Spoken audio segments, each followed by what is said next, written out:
Alexandra Hernandez and Jacqueline Roeder, both representing the University of Maryland Eastern Shore, and Anna Elijah from North Carolina A&T, the Rookie of the Year.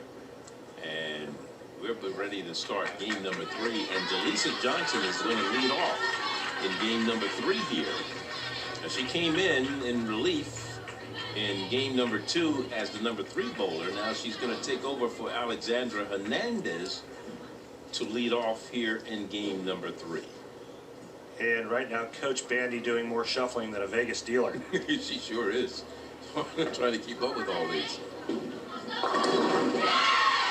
Now she came in and came up with a strike in relief in game number 2, and she strikes to lead off here in game number 3. Beautiful shot here.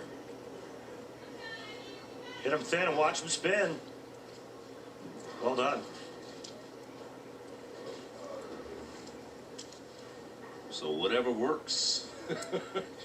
Coach Kayla Bandy and Jaleesa Johnson coming through big time. Rehab psychology major. Actually, she started her career at Delaware State and decided to transfer over to Maryland Eastern Shore. Jaleesa did. Well, and it's nice to have the kind of resources that Coach Bandy has. And you have a bench that's pretty deep over at Maryland Eastern Shore. Good shot, soft 10 by Candace Bradley.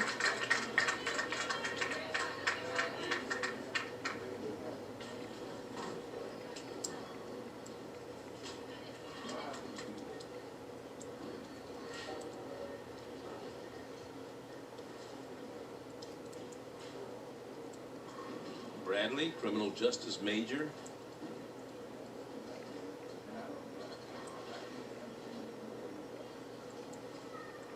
Talking to her about her strengths, she says composure. Coach says she's steady.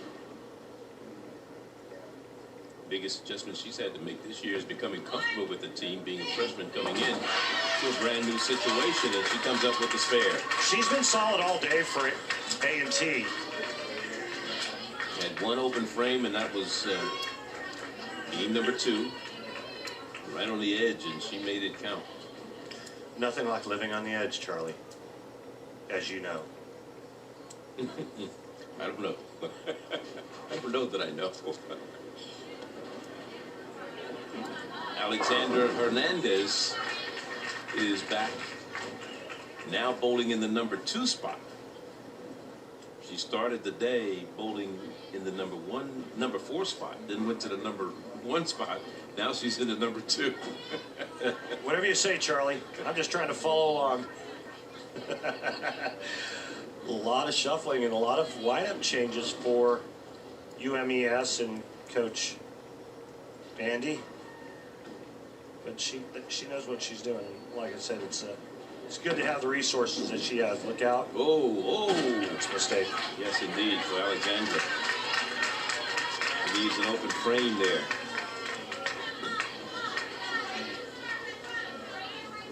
Tyra Merritt. Been solid for Coach Kim Terrell. Kearney. No open frames for her today. 3 spares and a strike.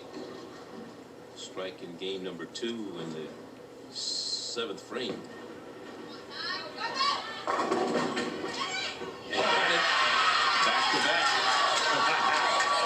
North Carolina A&T. Got that 7-pin to fall at the last moment. So Tyra Merritt.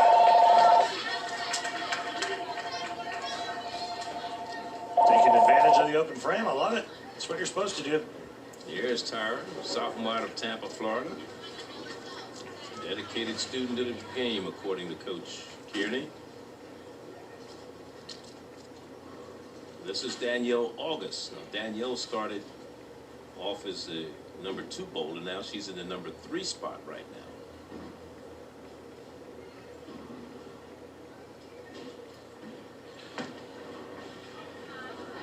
Yeah, very good.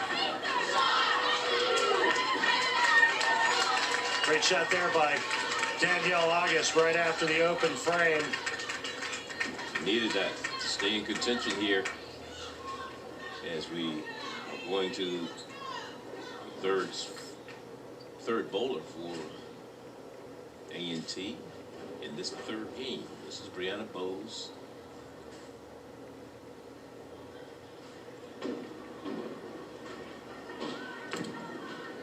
That's a chance. More than a chance.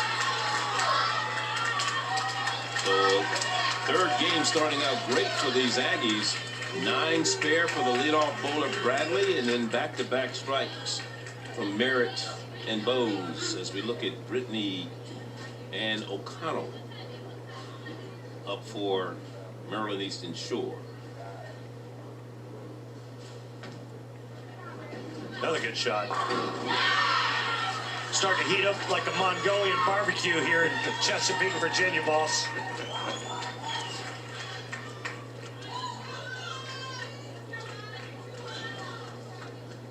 So 3 strikes in this third game by Maryland Eastern Shore. A couple strikes for North Carolina A&T with the freshman, Anna Elijah, coming up.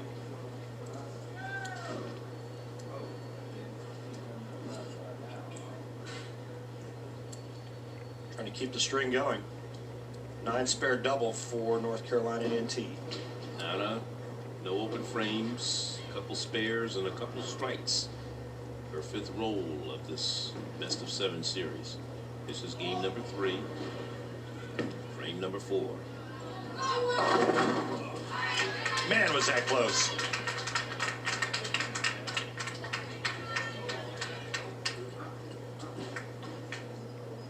Two, 4, 5 left for Anna. Talking about this team that coached Kim Terrell Kearney. She said they never give up, always show up. This is a young team that kind of took them a while for them to gel, but she preached they had to be good in March. This is when it counts, and they are.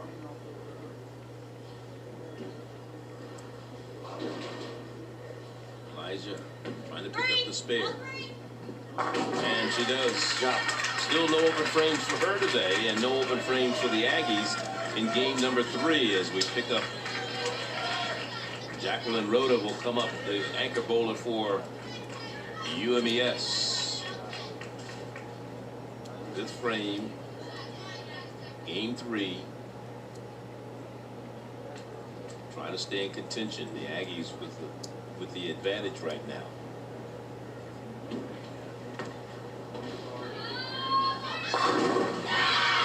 Something they needed from their anchor. Great shot by Jacqueline Rhoda. She goes to a different ball for this game. Opens the angle up just a little bit. Throws it perfect. And the 8 pin the last to go down. And thankfully, the 8 does go down. So the anchor for North Carolina A&T, Cameron Stromback.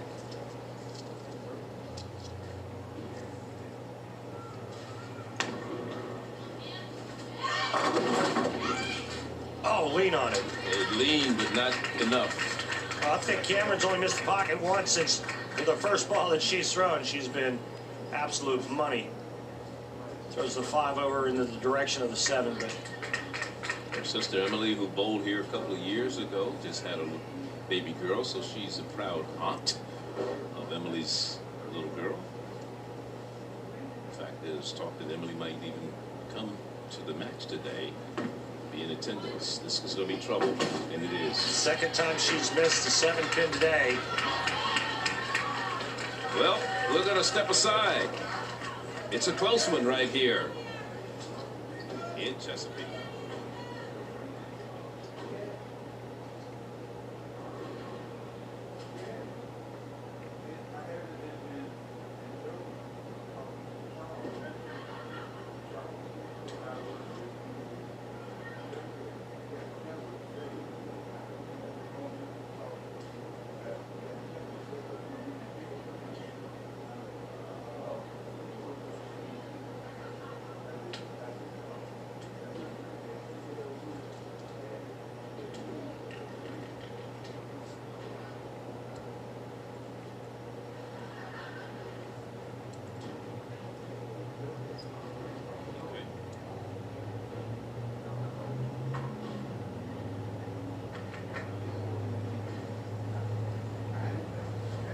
St. Louis, Missouri will host the 2018 NCAA Bowling Championship. And the live coverage from Tropicana Lane starts Saturday, April 16th, 6:30 Eastern on ESPNU. Along with Randy Peterson, Charlie Neal courtside here in Chesapeake, Virginia. MEAC Bowling Championship and Maryland Eastern Shore trailing right now as we go to the final 5 frames of this third game. And the match is tied at 1 apiece. And of course, this is a best-of-7 Baker format. And leading off in this 6th frame for Maryland Eastern Shore, Jalesa Johnson. She came in the second game, and she's had thrown back-to-back strikes. Let's see if she can pick up a third, due for the hat trick.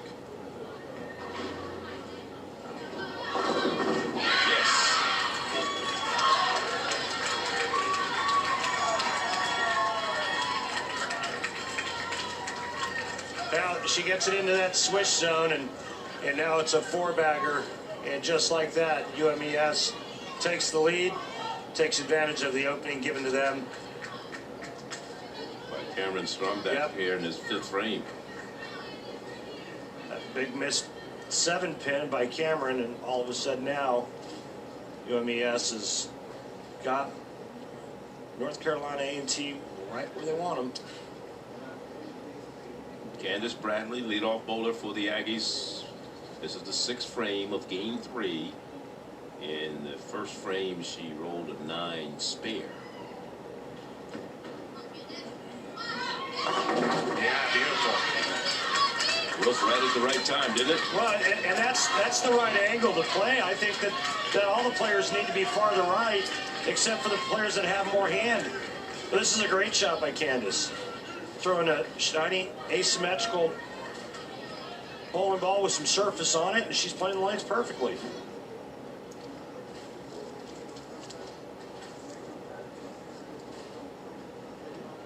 This is Hernandez. I just think that angle is too deep.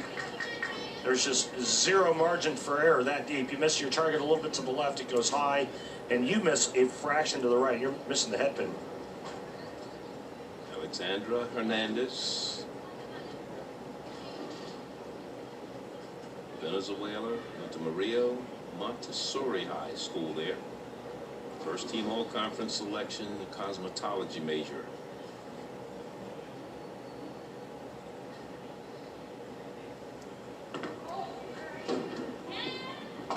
Oh, that was tough. So 2 back-to-back open frames for Hernandez here in game number 3.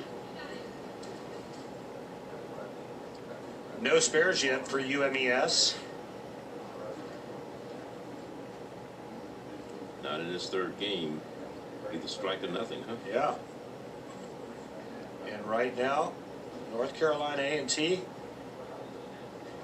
can regain the lead with a strike right here. And Merritt has back-to-back strikes on the board for her here in this end of game 2 and the start of game 3. Here's it. And she's got the hat trick also. It looks like Mr. Momentum has changed his address. Back to North Carolina A&T after this great delivery by Tyra. Merritt, look at the 6, go to the sidewall and slap the 10. Silly. The 10 pin's been sent to concussion protocol. Back to you, Charlie. Brittany. Correction, this will be Danielle August. On to the left. Good. Left to 9-pin standing. That's right, it's an easy spare attempt coming up for Danielle, or as I like to call her, Danny August. Danny August almost sounds like a detective name, you know? But her major is kinesiology, so she's going to be a physical therapist.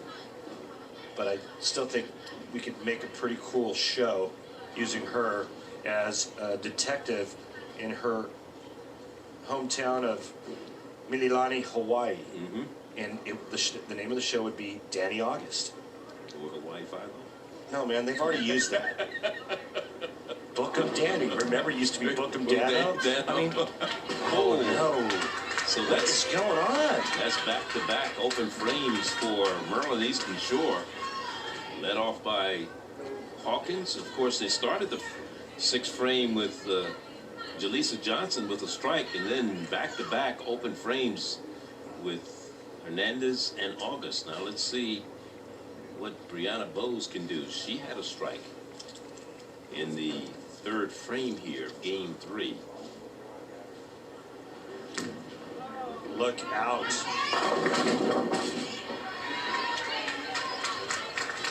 All right, you know what they say in our sport, nobody misses a 5-pin.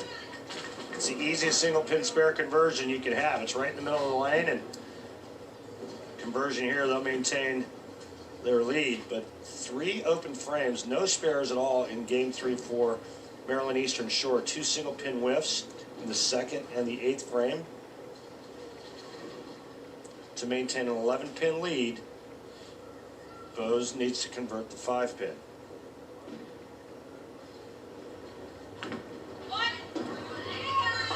And she does with ease. Which brings on Brittany and O'Connell. All right, well, Maryland Eastern Shore can strike out for 213, 9th and 10th frame.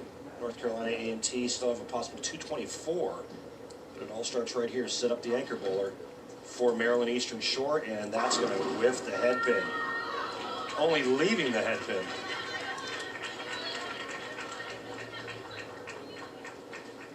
And right now, the Aggies, they're going to take a 2-1 lead in this best-of-7 Baker format. Throughout the season, Brittany O'Connell averaged 181 in individual matches and rolled a high 2-2-0. Remember, she didn't bowl that many matches because of the broken ankle, and she still had a pretty successful season, and she picks up the spare there, which brings on Anna Elijah, Rookie of the Year in the Mid-Eastern Athletic Conference. You talk to Coach Kearney about her, she says her strength is she doesn't know how to lose. That's a good strength. It is. You don't know how to lose. Sometimes she has problems handling her emotions if there's any negative to her. But an impressive freshman. Rolled a 236 at the Stephen F. Austin Lady Jack Classic back on February 17th. And she leaves 2, but still leaves the Aggies in pretty good shape. Her ball roll is so end over end, which I really like when you want to go straight. If she would just move just a little bit to the right with her feet and tighten up her angle through the front part of the lane, she'd never miss the pocket. It's either that or stay where she is and create a little bit more axis rotation with her hand. But her ball roll will not get the ball to come up the hill once it comes off the end of the pattern. All she has to do is just square that angle up through the front, and she would be fine. Well, she has not left any open frames today. Has a pair of strikes. And she continues to be good. So we got the 10th frame coming up with Jacqueline Rhoda. Her team, she's going to need some luck here. She's going to have to strike out and A&T. Well, if she strikes out, they shoot 203. She forces North Carolina A&T to double in the 10th. Right. So this is 2 really big shots, or actually 3 big shots for UMES. Just see how lazy the down lane reaction is, and that's what happens when players try to move in and open up a hard pattern instead of staying to the right and going straighter. Yeah, I think that just gave A&T game number 3. Yeah, just a mark here, and depending on what her count is, I'll do the math here in a minute. But it's not over yet. A spare here and a strike will force North Carolina A&T to mark.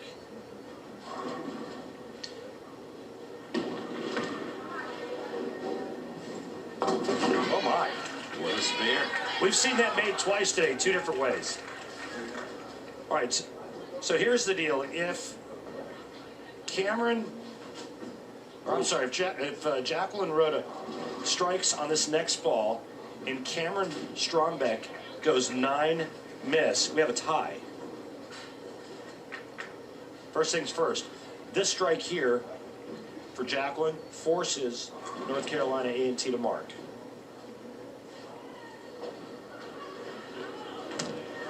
Needs to curve. And he does. Did it overhooked. Yes, it did. Holy cow.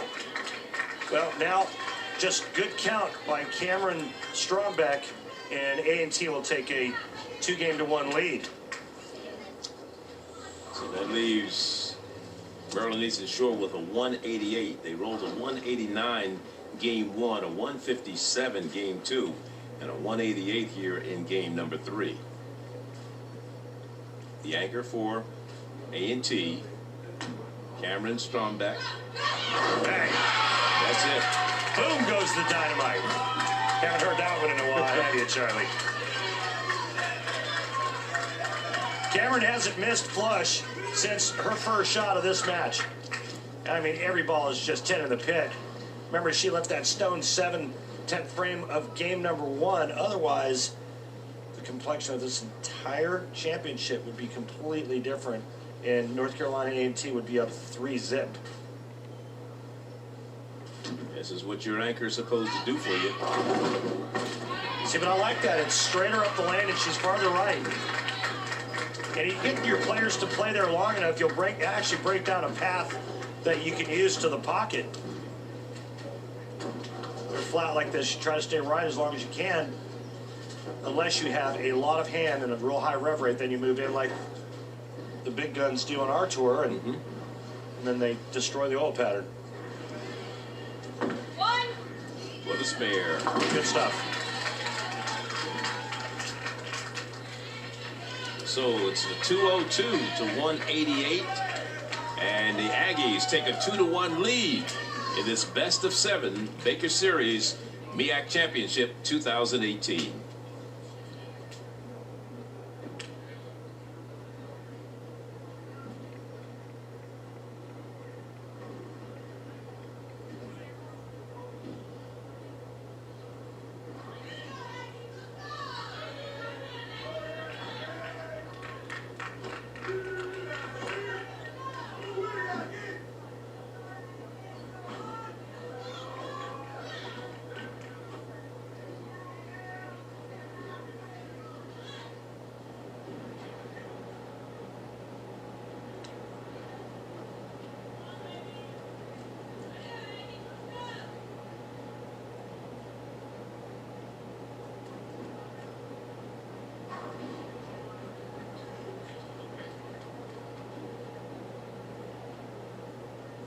I got it. St. Louis, Missouri will host the 2018 NCAA Bowling Championship. Live coverage from the Tropicana Lane starts Saturday, April 14th. And that's at 6:30 p.m. Eastern right here on ESPNU.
And it's a 2-1 lead in favor of North Carolina A&T here. The 2018 MEAC Bowling Championships, and of course North Carolina A&T trying to win their 5th MEAC Bowling Championship, something they haven't done since 2004. But their other teams have had some pretty good success in this past 2017-18 season.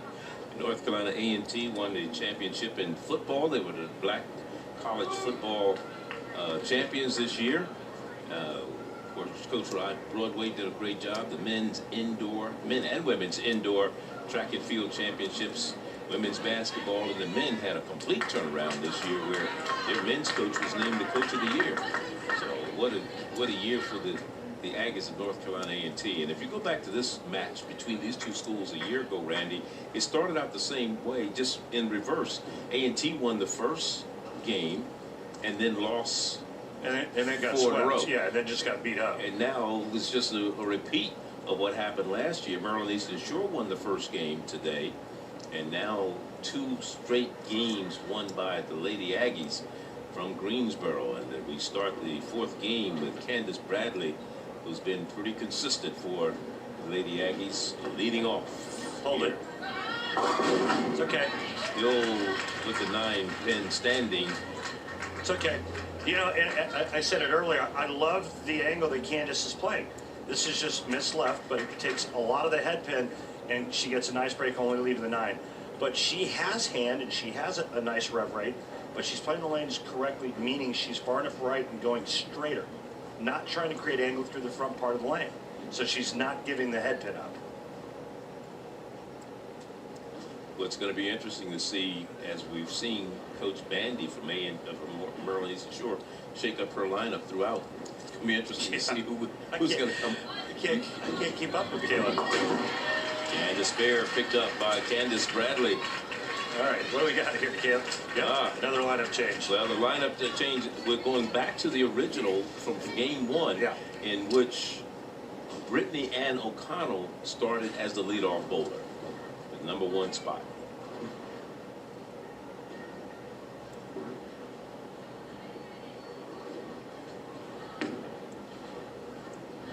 Nice shot by Brittany Ann.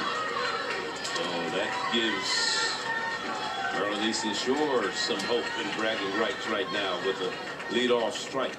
You know, Charlie, it's all about what my buddy once said, my buddy Austin. It's all about the mojo, baby. Yeah. If you feel it, you got it, right? It's all about the mojo. Here's Tyra Merritt. 3 strikes in a row for her, the last 3 rolls. Let's see if she can make it #4. Yes. Grip 4-9, baby.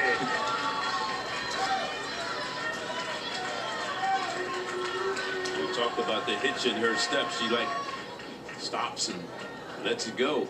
Late timing. She slows down a little bit towards the end. Really has to wait on the swing, but that's a nice break there, tripping the 4-9. A little lucky there because she put that head pin straight on, didn't she? Yes, sir. We have a new bowler for UMES.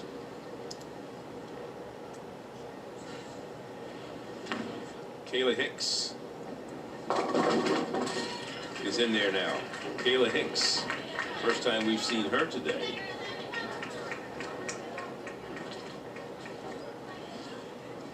Said it before, I'll say it again. Coach Bandy doing more shuffling than a Vegas blackjack dealer.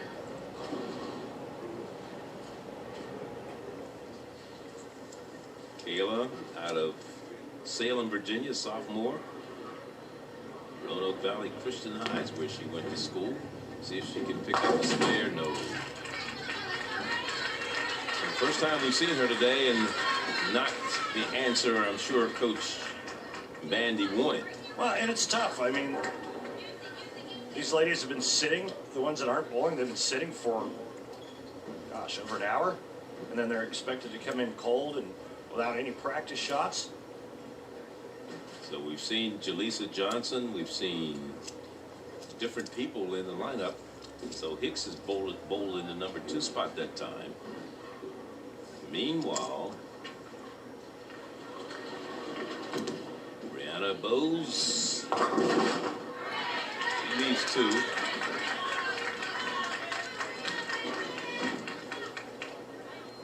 She's only had one open frame this whole match, and that was in game 2 in the 8th frame. And she knocked down 6 pins her first roll and failed to pick up the spare, leaving 2 standing.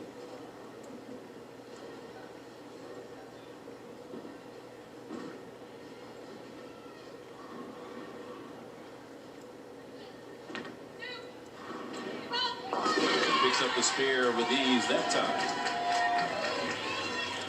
Now let's roll the dice on Maryland Eastern Shore.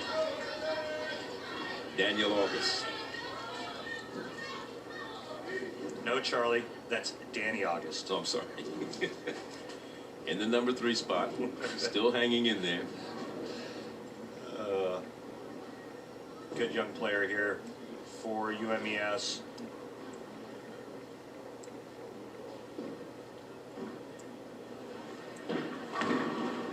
Just inside a second arrow. Beautiful shot. And her 3rd strike of the day. 3rd strike of the day for Danny August. Good shot here, just right up second arrow. And that's a 10-pin party in the pit. Anna Elijah, Rookie of the Year, back on deck. She was on the, go ahead. I'm sorry, Charlie, go ahead. She was on the Columbia National Youth Team. Came in with a career average of 226. Rolled a 279 as her career high. Still playing way inside. I don't like it. I think if Danny were to move right and throw it closer to the straight up second arrow, she'd be money. Just trying to chase this old pattern too far to the left, and there's no hold to keep the ball on line. No hold, no right spells trouble. Anna.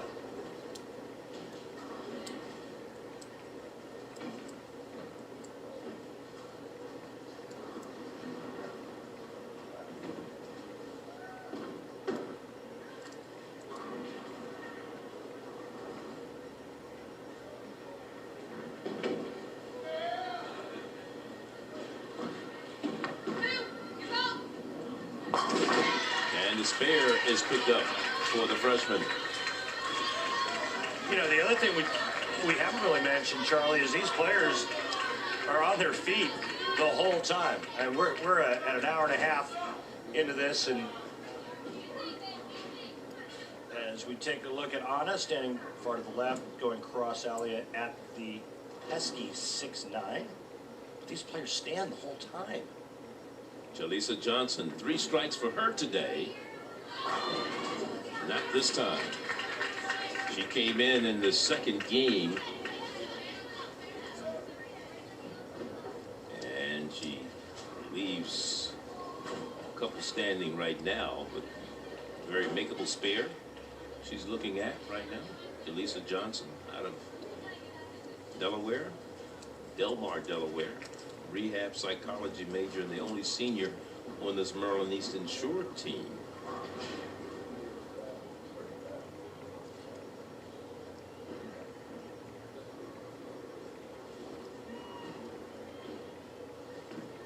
Look out. Never got the break that she wanted. Never got the break. So this brings on Cameron Strombeck, anchor, who's done the job that she's needed to do for these Lady Aggies. Only negative probably on her scorecard today is the 10th frame of game number 1. Like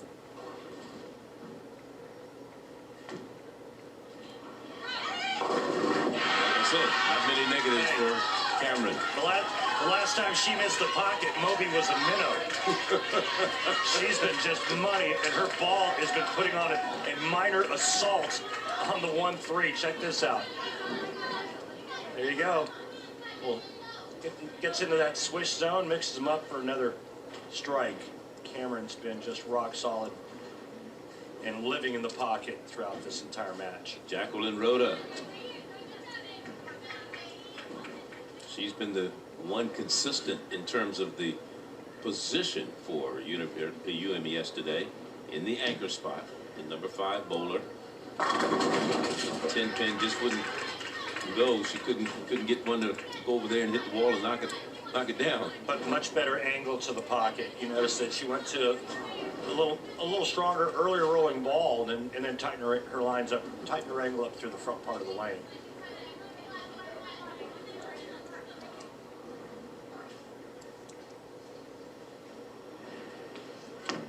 Just pick up the spare, and she does. Well done. So, Jacqueline Rhoda picks up the spare for UMES. This is game number 4. Winner goes to the NCAA tournament.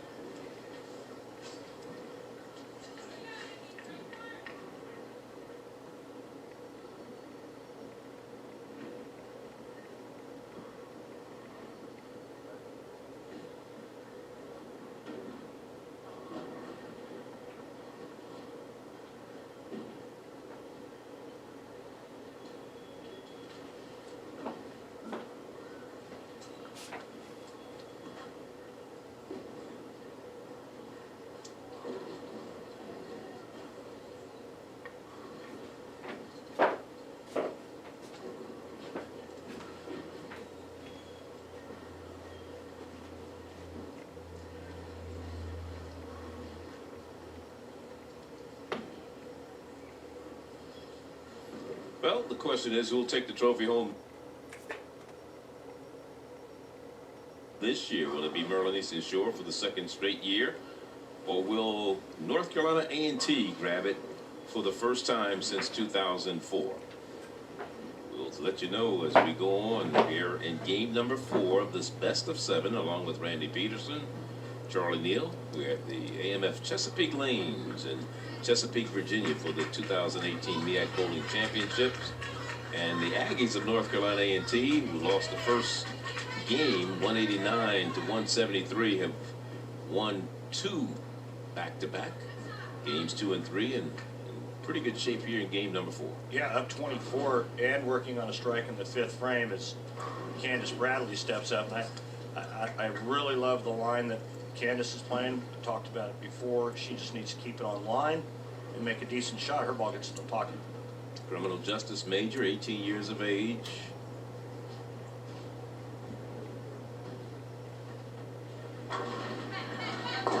Missed the head pin that time, but not an unmakeable spare. Boy, that shot really didn't look all that bad. It may have been a little fast and maybe a board right of target.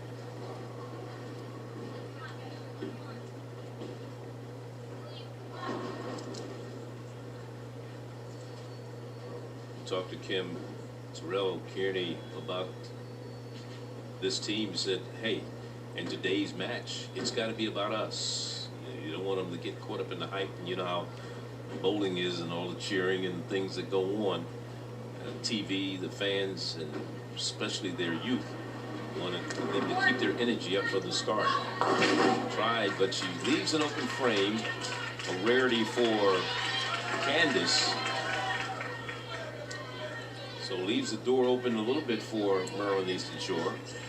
But it's an open frame, and she loses 2 more pins in count by only getting 8 instead of 9. Now the count is all even, and with a strike here, UMES can pull to within 10. And again, this is Brittany Ann O'Connell. Used to hook. Late. How about that? 5-count washout. Just like the last shot we saw, except add the 6-pin for your enjoyment.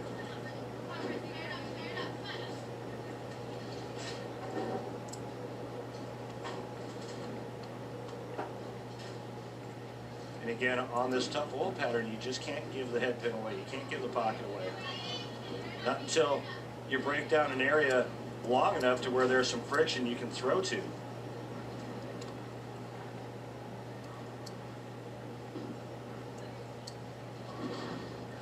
Typical house shot, you've got mistake area left and right of target. Not on this wall pattern.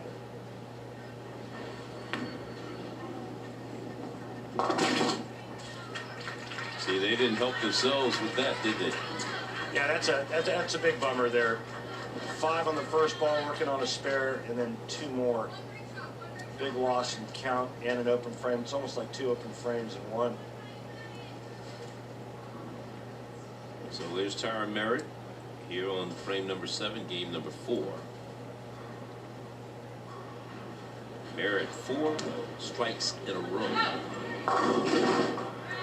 Just a frame ago, we talked about if UMES strikes, they pulled within 10. Now they're down 28. And Tara Merritt just has to pick up this easy spare. Keep her team at bay.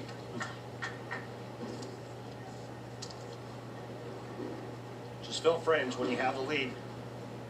Continue to fill frames. Make your spares. Force the other team to string strikes. We've only seen 1 4-bagger today.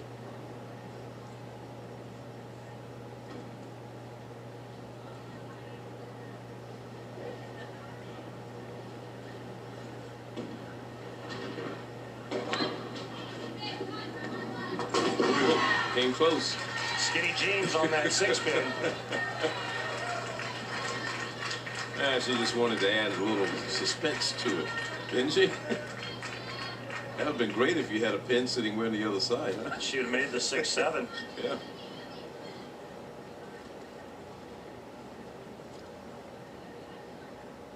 Now Kayla Hicks, last time up, she left. At least she left a washout. Kayla Hicks, 6'2". Yeah, that was a washout. Yep, this is tugged. Wow, good break there, getting the 10 out late.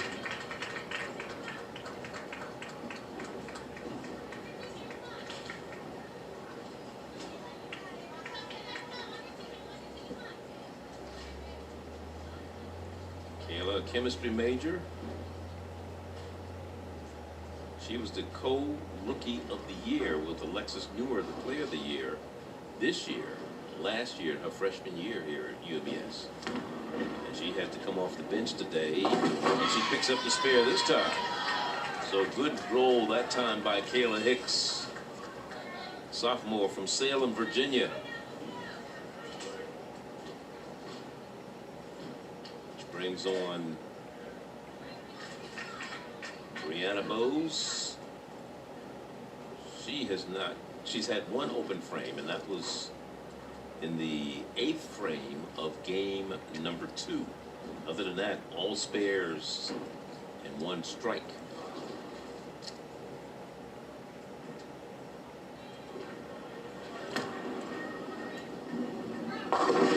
Hit it? Oh, yeah. Got it. Her 2nd strike of the day. Brianna Bowes, the Aggies, flexing their muscles right now here in this 4th game. And this is starting to become serious for UMES. They're not used to being this far down, and they're used to doing this to their opponents. Yes. And now Danny August getting up, needing to get something started. They still have a possible 186 if they strike out 8th, 9th, and 10th. But it all needs to start right here. The young lady from Hawaii. August has 3 strikes on the day, has left 2 frames open today, and this is a chance. Yes, it is. It's good. Rock solid. I wonder if Coach Bandy loses game number 4 if she does something with their lineup and maybe puts Danny August a little bit closer to the bottom of the lineup to set up the 10th frame. Yeah, because she started the day in the number 2 spot, and now she's moved her down to the number, what is it, 3 spot? Yes, sir. Yeah. Elijah. What a day she's had, huh? No open frames for her today. That's why she's the rookie of the year.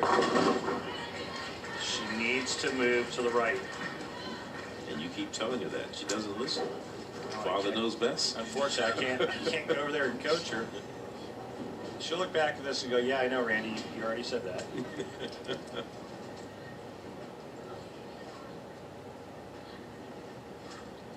She's picked up just 2 strikes today. This is the 8th time she's rolled the ball. From a bowler's perspective, Randy, how difficult is it for you to be in this type of format where you're bowling twice in a game as opposed to every frame? It's really hard. Really hard to kind of stay in it. I mean, there's so much time in between shots. Obviously, on the plus side, all these women are young, and so, you know, if it was somebody like me and a bunch of 50-year-olds doing this, forget about it. You'd never be able to get to the foul line. You'd be so stiff in between shots. Yeah. So there's a lot of wait time. The other thing is you're trying to figure out what the lanes are doing and how they're breaking down, and so you have to watch your teammates throw shots. You're trying to get information from them. That needs to hook. This is all but over. Game 4 for UMES, and I guarantee you Coach Bandy makes another change in her lineup going into Game 5. What did you see that was wrong with Game 1, which caused her to shake the lineup in Game 2? I can't remember that far back, Charlie. But they won Game 1. Right, I know. Maybe it was something towards the end of the game. And looking at the score sheet, the last 4 shots for the last 4 shots for them was 7 spare, 6 spare, 8 spare, 8 spare. So it was nothing fancy. And honestly, Charlie, they lose Game 1 if Cameron Strombeck carries that solid 9. Yeah, that's right. She I mean, left the frame open. This could have been over. Yeah, because that ball hit the gutter and bounced back up. It was too late. Well, but it didn't matter. It didn't matter that she missed the spare because she needed the first strike in the 10th frame to win Game 1. Right. And that's all she's done all day is just label the pocket. So she leaves that stone 7, and after that, Game 1 goes to UMES. So I think probably in Caleb Bandy's mind, coach for UMES, she was like, well, we should have lost Game 1 anyway, so I got to go ahead and shake it up. But yeah, this could have been a 4-0 sweep for A&T. Real easy. Right now, just a mark for Cameron Strombeck. She needs to convert the 4-pin, and then we'll take game number 4 and go up 3-1. Look out. She's had trouble on that side all day. She hasn't, but she got it. Missing 2 7-pins, but that'll secure the win. Max score for Maryland Eastern Shore, 166. She didn't even need to cover that. They would have been at 172 if she missed it anyway.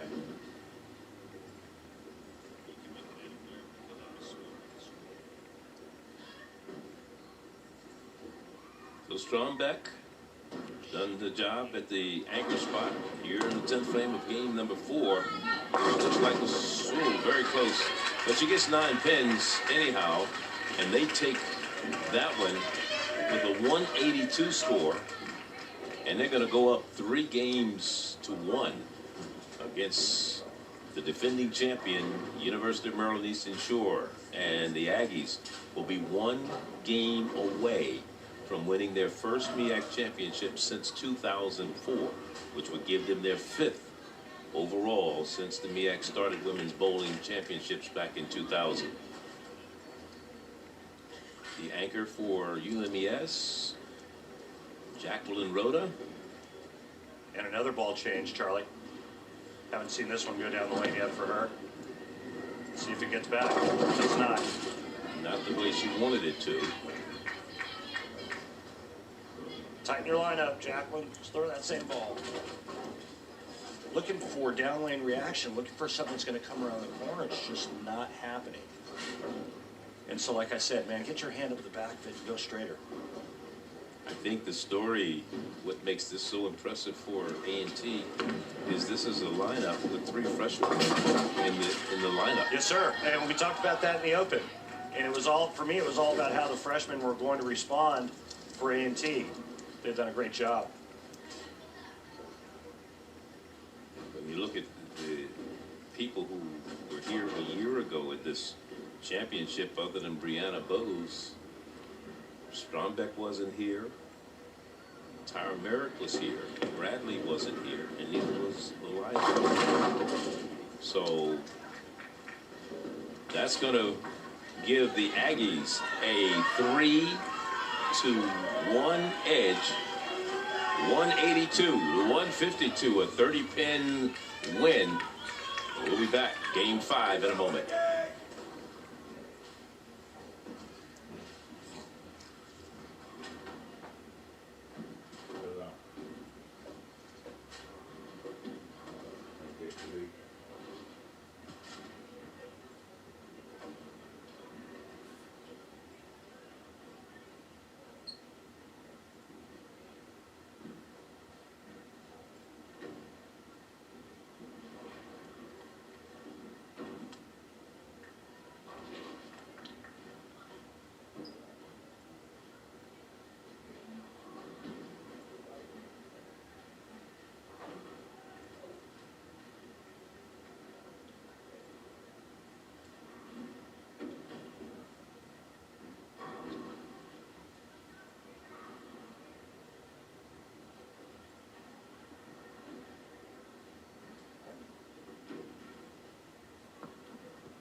Lady Aggies of North Carolina A&T just one game away from winning their 5th ever MEAC championship. Maryland Eastern Shore has the lead in that department with 9, followed by the Aggies with 4, winning 4 of the first 5 that the MEAC ever held starting in 2000.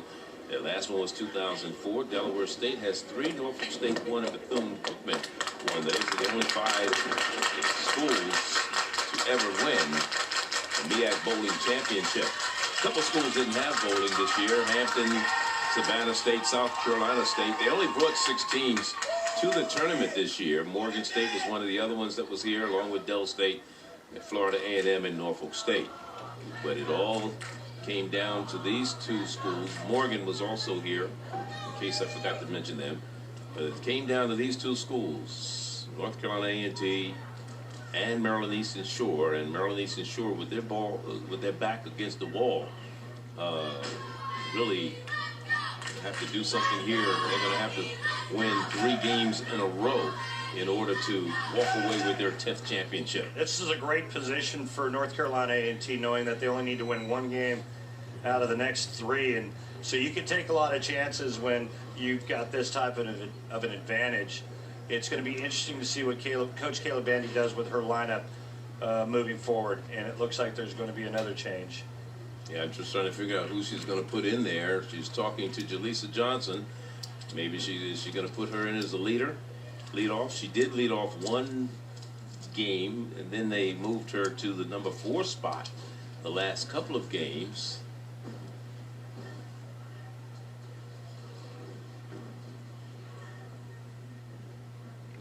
So it looks like it is going to be Jaleesa Johnson possibly leading off here in game number 5.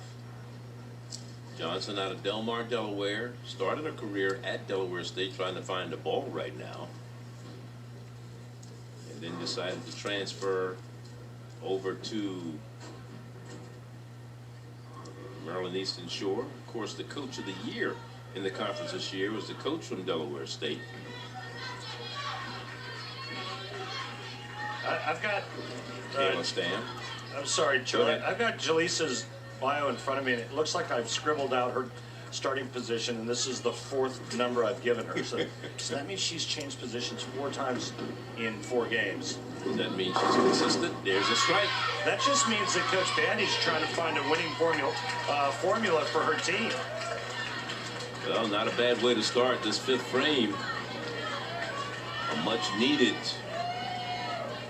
great start for Maryland Eastern Shore, with Jaleesa Johnson coming up with a big strike. Yeah, she was the number 4 bowler, number 1 bowler, number 3 bowler. Now she's number 1 again. Yeah.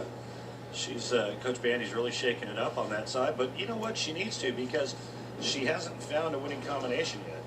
Well, A&T has not made any changes in their lineup or position changes in their lineup is Candace Bradley, who's been the #1 bowler, leadoff bowler all match. Out of Farmington Hills, Michigan, went to Harrison High there. Late break, but she got lucky. Only one pin standing. That was literally half an inch from striking. It was a pretty good shot. And it just bailed down the lane.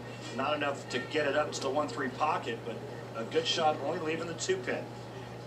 They need to keep the pressure on.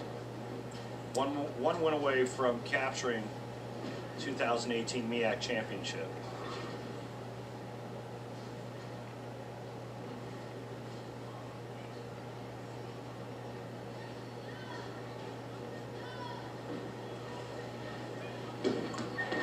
With a spare, and it's good. Spare shooting ultra important this next game for A&T. I don't know how many times when the lanes are tough and it comes down to the nitty-gritty how important spares are. So convert your spares, wait for the strikes. It looks like Danny August is now in the #2 position for Coach Bandy and UMES. And if I'm looking at this correctly, the Aggies not only have dominated this in terms of winning and leading 3-1, but they've only left 4 open frames all game long. They're really All match. consistent. Yeah.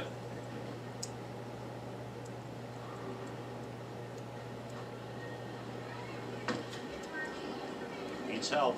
Got it. Gets help. Got it. Danny August with the strike.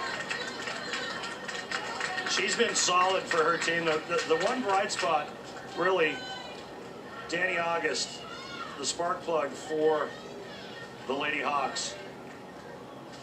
Look at the 5'9", falling like it just got paralyzed by a taser.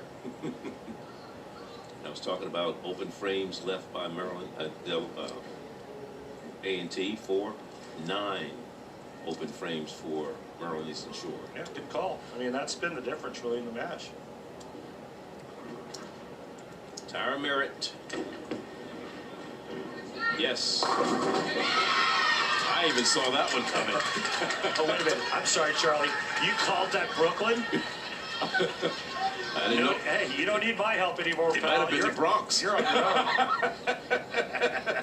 That was pretty good, actually. Okay.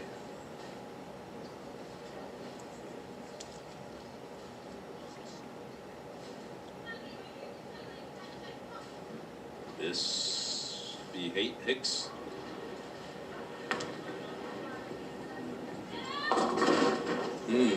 Terrible split. That's Bridget Jacobs. Bridget Jacobs. Thank you.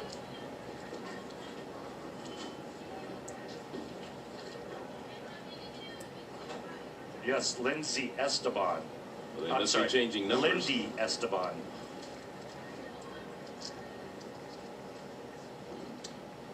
And she leaves the 6, 7, 10 on a double.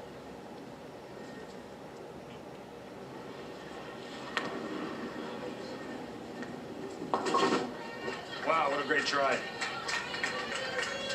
As Bridget Jacobs. Okay. Bridget Jacobs.